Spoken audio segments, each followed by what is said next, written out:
പ്രവാചകർ സല്ലല്ലാഹു അലൈഹി വസല്ലമ തങ്ങളെ യഥാർത്ഥമായി സ്നേഹിച്ചതാകുന്ന സഹോദരങ്ങൾക്ക് പിന്നെങ്ങനെയാണ് അവന്റെ സമയങ്ങളെ അശ്ലീലമാകുന്ന സിനിമാ ലോകത്തേക്കും അശ്ലീലമാകുന്ന ഫുട്ബോളിന്റെ മാമാങ്കം കാണുന്നതിലേക്കുമൊക്കെ അവന്റെ സമയങ്ങളെ ചെലവഴിക്കാൻ വേണ്ടി അവൻ തയ്യാറെടുക്കുക. 8:30 വരെ മിക്ക ചെറുപ്പക്കാരും ടിവിയുടെ മുന്നിലായിരുന്നു കേരള ബ്ലാസ്റ്റേഴ്സിന്റെ കളി കാണാൻ വേണ്ടി. എന്താണ് അവർ വിജയിച്ചോ തോറ്റോ അവരുടെ കളി കാണാൻ വേണ്ടിയുള്ളതാകുന്ന തിക്കും തിരക്കും എല്ലാ ടൗണുകളിലും LCD വെച്ചുകൊണ്ട് പ്രദർശിപ്പിക്കുന്ന ഒരു രംഗത്തിലേക്ക് കേരളക്കര മാറിയിരിക്കുക. ലോകത്തിന്റെ വിവിധ മുഖ്യമൂലകളിൽ നിന്നുകൊണ്ട് ജനങ്ങൾ അത് ശ്രദ്ധ ആകർഷിച്ചുകൊണ്ട് അതിലേക്ക് ശ്രദ്ധ പതിപ്പിച്ചുകൊണ്ടിരിക്കും. ആ കളി കഴിഞ്ഞു അതെല്ലാം തീരുന്നതിന് ശേഷം വാതിന് പോകാം എന്ന ഒരു തരത്തിലേക്കാണ് നമ്മുടെ പോക്കിയെങ്കിൽ ഈ കളി കാണലും ഈ തമാശ പറച്ചിലും ഈ കൂട്ടിച്ചിരിയുമെല്ലാം നമ്മുടെ പ്രിയപ്പെട്ട പ്രവാചകൻ ഇഷ്ടപ്പെട്ടിരുന്നതായിരുന്നു, ആ പ്രവാചകന് താല്പര്യമുള്ള വസ്തുക്കളായിരുന്നു എന്ന് നമ്മൾ ഓരോരുത്തരും ചിന്തിക്കുക. കളിക്കാൻ വേണ്ടിയാണോ നമ്മൾ ഈ ഭൂമുഖത്തേക്ക് വന്നത്? ആ കളി കണ്ടുകൊണ്ടിരിക്കാനാണോ നമ്മൾ ഈ ഭൂമുഖത്തേക്ക് വന്നത്? റസൂലുള്ളാഹിയെ സ്നേഹിക്കുന്നവർ എത്ര പേർ? റസൂലുള്ളാഹി സ്വല്ലല്ലാഹു അലൈഹി വസല്ലമ തങ്ങളുടെ പേര് കേട്ട് അതുകൊണ്ട് ഉറക്കെ സലാത്ത് ചൊല്ലുന്നവർ എത്ര പേർ? വേണ്ട ഇന്നത്തെ ഒരു സുദിനത്തിൽ തന്നെ 10 സലാത്തെങ്കിലും കുറഞ്ഞ പക്ഷം ചൊല്ലിയവർ എത്ര പേർ? പള്ളിയുടെ മെഹ്റാബിൽ നിന്നുകൊണ്ട് നമസ്കാരത്തിന് ശേഷം ഉസ്താദുമാരുടെ ദുആ ചെയ്യുമ്പോൾ ആ ദുആകളിൽ പങ്കാളിയായിട്ട് 3 സലാത്ത് ചൊല്ലി പിരിയുമ്പോൾ ആ സലാത്തുകൾ മാന്യമായി ചൊല്ലിക്കൊണ്ട് സന്തോഷത്തോടുകൂടി മദീനയിലെ രാജകുമാരന് സമർപ്പിക്കുന്ന സലാത്ത് ചെല്ലാൻ എത്ര പേർക്കാണ് താല്പര്യമുള്ളത് എടുത്തുകൊണ്ട് കഴിഞ്ഞിട്ടുള്ളത്? നമ്മൾ സത്യത്തിൽ പ്രവാചകനെ തിരിച്ചറിഞ്ഞിട്ടില്ല. ബഹുമാനപ്പെട്ട അലി റളിയല്ലാഹു തആല അൻഹു പറയാ, അലി ഇബ്നു അബീ താലിബ് റളിയല്ലാഹു തആല അൻഹു പറയാ, മഅറഫിനാ റസൂലല്ലാഹ് ഇല്ലാ കമാ യുഅറഫു സൈഫു അൻ ഉമദിഹി.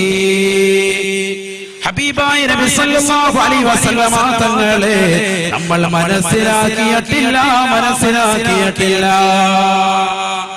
അലി റളിയല്ലാഹു തആല അൻഹു പറയുകയാണ്, മഅറഫിനാ റസൂലല്ലാഹി സ്വല്ലല്ലാഹു അലൈഹി വസല്ലമ ഇല്ലാ കമാ യുറഫു സൈഫു അൻ ഉമദിഹി. ഉറയിലിരിക്കുന്ന വാളിനെ അതിന്റെ പുറത്ത് നിന്ന് എപ്രകാരമാണോ ജനങ്ങൾ മനസ്സിലാക്കുന്നത്, അഥവാ മനസ്സിലാക്കാൻ ഒരിക്കലും സാധിക്കുകയില്ല. ഉറയിലിട്ടിരിക്കുന്ന വാളിനെ അതിന്റെ ഉറയിൽ തന്നെ കിടക്കുന്ന അവസരത്തിൽ വെളിയിൽ നിന്നുകൊണ്ട് വാളിനെ മനസ്സിലാക്കുന്നത് പോലെ അതിന്റെ മൂർച്ചയെ തിരിച്ചറിയുന്നത് പോലെയാ റസൂലുള്ളാഹിയെ നമ്മൾ തിരിച്ചറിഞ്ഞിട്ടുള്ളൂ എന്ന് അലി ഇബ്നു അബീ താലിബ് റളിയല്ലാഹു അൻഹു. അലി ഇബ്നു അബീ താലിബ് റളിയല്ലാഹു അൻഹു മഹത്വം അറിയുമ്പോഴല്ലേ നമ്മൾ മനസ്സിലാക്കുന്നതുള്ളൂ അദ്ദേഹത്തിന്റെ വാക്കിന്റെ അർത്ഥം. റസൂലുള്ളാഹിന്റെ മരുമകനാണ് അലി ഇബ്നു അബീ താലിബ് റളിയല്ലാഹു അൻഹു. മാത്രമല്ല മഹാനവറുകൾ ഒരു കാലെടുത്ത് വെച്ചു അടുത്ത കാല് വെക്കുന്നതിന് മുമ്പായിട്ട് കാന യഖ്തസിമുൽ ഖുർആന മഅ തദബ്ബുരി മആനിഹി. പരിശുദ്ധമായ ഖുർആൻ പരിപൂർണമായി അതിന്റെ അർത്ഥതലങ്ങൾ ചിന്തിച്ചുകൊണ്ട് പരിശുദ്ധ ഖുർആൻ ഖത്മ തീർക്കുമായിരുന്നു എന്ന് ഉലമാക്കൾ രേഖപ്പെടുത്തുന്നു. ഒരു കാലെടുത്ത് വെച്ചു അടുത്ത കാൽ അടുത്ത ഖത്വത്തിന് മുമ്പ് അടുത്ത ചവിട്ടടിക്ക് മുമ്പായിട്ട് ഒരു ഖത്തം പരിശുദ്ധമായ ഖുർആനിലെ ഒരു ഖത്തം മുഴുവനും അദ്ദേഹം ഓതി തീർക്കുമായിരുന്നു. അത്രത്തോളം വലിയ വ്യക്തിത്വമായിരുന്നു സയ്യിദുനാ അലി ഇബ്നു അബീ താലിബ് കറമല്ലാഹു വജ്ഹഹു. മഹാനവറുകൾ പറയുന്നു, നമ്മൾ റസൂലുള്ളാഹിയെ മനസ്സിലാക്കിയിട്ടില്ല. നമ്മൾ മനസ്സിലാക്കിയിട്ടില്ല. അല്ലാഹുവിന്റെ റസൂലിനെ നമ്മൾ മനസ്സിലാക്കിയത് എപ്രകാരമാണ്? ഇല്ലാ കമാ യുഅറഫു സൈഫു അൻ ഉമദിഹി. ഉറയിൽ കിടക്കുന്നതാകുന്ന വാളിനെ എപ്രകാരം അതിന്റെ വെളിയിൽ നിന്ന് ജനങ്ങൾ തിരിച്ചറിയുന്നുണ്ടോ അപ്രകാരമാണ് അവർ മനസ്സിലാക്കിയിട്ടുള്ളത് റസൂലുള്ളാഹി സ്വല്ലല്ലാഹു അലൈഹി വസല്ലമ തങ്ങളെ എന്ന് മഹാനായ അലി ഇബ്നു അബീ താലിബ് കറമല്ലാഹു വജ്ഹഹു. അല്ലാഹു മനസ്സിലാക്കാൻ തൗഫീഖ് തരട്ടെ. ആ പ്രവാചകനെ നമ്മൾ തിരിച്ചറിയണം. പ്രവാചകനെ ലോകത്തുള്ള സർവ്വ സൃഷ്ടിജാലങ്ങളും സ്നേഹിച്ചിട്ടുണ്ട്. ഞാൻ അതിലേക്ക് കൂടുതലായി കടക്കുന്നില്ല. ആകാശം സ്നേഹിച്ചതിനെ പറ്റി, ഭൂമി സ്നേഹിച്ചതിനെ പറ്റി, ഈ ലോകത്തുള്ള സർവ്വ സൃഷ്ടിജാലങ്ങളും പ്രവാചകനോട് അനുരാഗം വെച്ചതിനെ പറ്റി ഞാൻ വാചാരനാകുന്നില്ല. അത് ഹദീസുകളിൽ വളരെ വിശാലമാണ്. നമ്മൾ മനസ്സിലാക്കേണ്ടത് റസൂലുള്ളാഹിയെ സ്നേഹിച്ച് അല്ലാഹു സ്നേഹിച്ചു. അഷ്റഫുൽ ഖൽഖ് മുഹമ്മദ് റസൂലുള്ളാഹി സ്വല്ലല്ലാഹു അലൈഹി വസല്ലം തങ്ങൾ. കസേര എല്ലാവരും ഉപയോഗപ്പെടുത്താൻ ഇൻഷാ അല്ലാഹ് വെളിയിൽ ബൈക്കിൽ നിൽക്കുന്ന മുഴുവൻ ആളുകളും 1000 കസേര കൂടി ഇറക്കിയിട്ടുണ്ട്. ഇൻഷാ അല്ലാഹ് എല്ലാവരും കൂടി ഉപയോഗപ്പെടുത്തും. അള്ളാഹു നമ്മുടെ സദസ്സ് സ്വീകരിക്കുമാറാവട്ടെ. ഇൻഷാ അല്ലാഹ് ദുആയിരുന്നു വേണം നമ്മുടെ സദസ്സ് പിരിയാൻ. അള്ളാഹു കബൂലാക്കട്ടെ. ഇതുപോലൊരു രാത്രി നമുക്കിനി ഉണ്ടാവുക എന്നറിയൂല. അള്ളാഹു നമുക്ക് ഇനിയും ഒരുപാട് ഇൽമിന്റെ രാവുകൾ ഒരുമിക്കാൻ അള്ളാഹു അവസരം നൽകുമാറാവട്ടെ. നമ്മൾ വെറുതെ തമാശ പറഞ്ഞ് ഒരുമിച്ച് കൂടുന്ന മജ്‌ലിസല്ല. ഖുർആനും ഹദീസും കൊണ്ട് നമ്മുടെ സദസ്സ് മുന്നോട്ട് പോകാൻ പാട്ടുപാടി ഒരു കോമഡി പറഞ്ഞു പോകുന്ന ശീലം വിനീതനില്ല. അതുകൊണ്ട് തന്നെ ഇൻഷാ അല്ലാഹ് നമ്മുടെ സദസ്സ് ഖുർആനിക സദസ്സാണ്. ഹദീസിന്റെ മിമ്പറത്തോടു കൂടിയായിരിക്കും പോവുക. ഉലമാക്കൾ നമ്മുടെ സദസ്സിൽ ധാരാളമുണ്ട്, നിരവധിയുണ്ട്. മുതഅല്ലിമീങ്ങളുണ്ട്, കാരണവന്മാരുണ്ട്, സജ്ജനങ്ങളുണ്ട്, വൃദ്ധരുണ്ട്.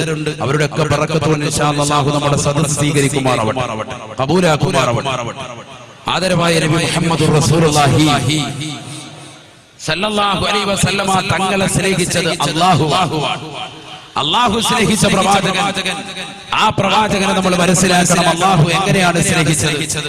ലോകത്തിന്റെ നായകനെ എന്ത് വിഷമമുണ്ടായാലും, എന്ത് പ്രശ്നം മനസ്സിലേക്ക് വന്നാലും, എന്തൊരു ദുഃഖത്തിന്റെ മുഹൂർത്തത്തിലും അല്ലാഹു സുബ്ഹാനഹു വ തആല പ്രവാചകനെ സമാധാനിപ്പിച്ചുകൊണ്ട് വിശുദ്ധമായ ഖുർആനിൽ ആയത്ത് അവതരിപ്പിച്ചതായി നിരവധി ആയത്തുകൾ നമുക്ക് കാണാൻ സാധിക്കും.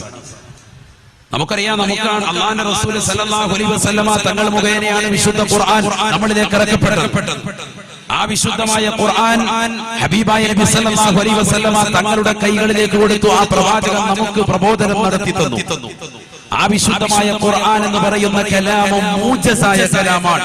അഥവാ ചെറിയ വാക്ക് പറഞ്ഞിട്ട് വിശാലമാകുന്ന അർത്ഥത്തിലേക്ക് സൂചിപ്പിക്കുന്ന കലാമുകളാണ് പരിശുദ്ധ ഖുർആനിലെ ഓരോ കലിമത്തുകളും, ഓരോ അക്ഷരങ്ങളും. അതിലെ ഓരോ അക്ഷരങ്ങളും വിലപ്പെട്ടതാണ്. ഓരോ വാക്കുകളും വളരെയേറെ അർത്ഥവത്തായ വാക്കുകളാണ്. അങ്ങനത്തെ പ്രവിശാലമാകുന്ന അർത്ഥത്തെ കുറിക്കുന്നതാകുന്ന വിശുദ്ധമായ ഖുർആനിൽ അല്ലാഹുവിന്റെ റസൂൽ സല്ലല്ലാഹു അലൈഹി വസല്ലമ തങ്ങളുടെ മനസ്സിന് നൊമ്പരം വരുമ്പോൾ, പ്രവാചകന്റെ മനസ്സ് വിഷമിക്കുമ്പോൾ അല്ലാഹു സുബ്ഹാനഹു വ തആല ആയത്തിറക്കി കൊടുത്തുകൊണ്ട് പ്രവാചകനെ ആശ്വസിപ്പിക്കുന്ന രംഗമാണ് വിശുദ്ധ ഖുർആനിൽ ഉടനീളം നമുക്ക് കാണാൻ സാധിക്കുന്നത്. നിങ്ങൾ നോക്ക്, തമീം ഗോത്രത്തലവനെ അല്ലാഹുവിന്റെ റസൂൽ സല്ലല്ലാഹു അലൈഹി വസല്ലമ തങ്ങൾ അന്വേഷിക്കുകയാണ്. സദസ്സ് ഒരുമിച്ച് കൂടി എല്ലാവരും കടന്നു വന്നു. അല്ലാഹുവിന്റെ റസൂൽ സല്ലല്ലാഹു അലൈഹി വസല്ലം തങ്ങള് തമീം ഗോത്രത്തിലേക്ക് ഒരു തലവനെ വേണം. റസൂലുള്ളാഹി അധ്യക്ഷനായിട്ട് സദസ്സിൽ വന്നിരുന്നു. ഇതുപോലെ ഒരു സുന്ദരമാകുന്ന സദസ്സിൽ വെച്ചുകൊണ്ട് റസൂലുള്ളാഹി ചോദിച്ചു, ആരെയാണ് നമുക്ക് ആ ഗോത്രത്തലവനായിട്ട് തിരഞ്ഞെടുക്കാൻ പറ്റുക? ഓരോരുത്തരും അവരവരുടെ അഭിപ്രായം പറഞ്ഞു. അഭിപ്രായങ്ങൾ പലരും പറഞ്ഞ കൂട്ടത്തിൽ ചിലരുടെ ശബ്ദം അല്പം ഉയർന്നുപോയി. മുഹമ്മദ് റസൂലുള്ളാഹി സല്ലല്ലാഹു അലൈഹി വസല്ലമ തങ്ങളിരിക്കുന്ന മജ്‌ലിസ് അറിയാതെ ഉയർന്നു പോയപ്പോ റസൂലുള്ളാഹി സല്ലല്ലാഹു അലൈഹി വസല്ലമ തങ്ങളുടെ മനസ്സൊന്ന് ചെറുതായി ഒന്ന് വിഷമിച്ചു. കാരണം തങ്ങളുടെ പ്രിയപ്പെട്ട അനുയായികൾ പ്രവാചകൻ ഇരിക്കുന്ന അതേ സദസ്സിൽ വെച്ചുകൊണ്ട് തന്നെ പ്രവാചകൻ സല്ലല്ലാഹു അലൈഹി വസല്ലമ തങ്ങളുടെ സദസ്സിൽ അറിയാതെയാണ് ശബ്ദമുയർത്തിയതെങ്കിലും അല്ലാഹു സുബ്ഹാനഹു വ തആല അല്പം മനസ്സിന് വിഷമം സംഭവിച്ച പ്രവാചകനെ സാന്ത്വനിപ്പിച്ചുകൊണ്ട് മഹാനായ ജിബ്രീൽ അലൈഹിസ്സലാത്തു വസ്സലാമിനെ പറഞ്ഞയക്കുകയാണ്. പരിശുദ്ധ ഖുർആൻ സൂറത്തുൽ ഹുജറാത്ത് ഞാൻ തുടക്കത്തിൽ ഓതി വെച്ച ആയത്ത്. ബിസ്മില്ലാഹിർ റഹ്മാനിർ റഹീം. യാ അയ്യുഹല്ലദീന ആമനൂ ലാ തർഫഉ أصواتكم فوق صوت النبي ولا تجهروا له بالقول كجهر بعضكم لبعض أن تحبط أعمالكم وأنتم لا تشعرون إن الذين يغضون أصواتهم عند رسول الله أولئك الذين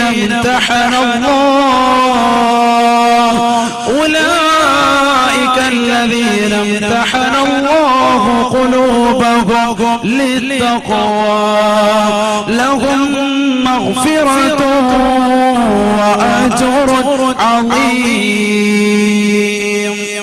പരിശുദ്ധമായ ഖുർആനിലൂടെ അല്ലാഹു സുബ്ഹാനഹു വ തആല പ്രവാചകരെ സാന്ത്വനിപ്പിച്ചുകൊണ്ട് ആയത്തിറക്കുകയാണ്. തമീമ ഗോത്ര തലവനെ അന്വേഷിച്ചുകൊണ്ട് തന്റെ പ്രിയപ്പെട്ട അനുയായികളോട് ആരെയാണ് ഗോത്രത്തിന്റെ തലവനായിട്ട് എടുക്കുക എന്ന് സഹോദരങ്ങളോട് കൂടാലോചന നടത്തിയതാകുന്ന സഹാബത്തെ കിറാമിനിടയിൽ വെച്ചുകൊണ്ട് അവർക്കിടയിൽ വെച്ചുകൊണ്ട് പ്രവാചകരോട് ശബ്ദമുയർത്തി ചില ആളുകൾ സംസാരിക്കുകയാണ്.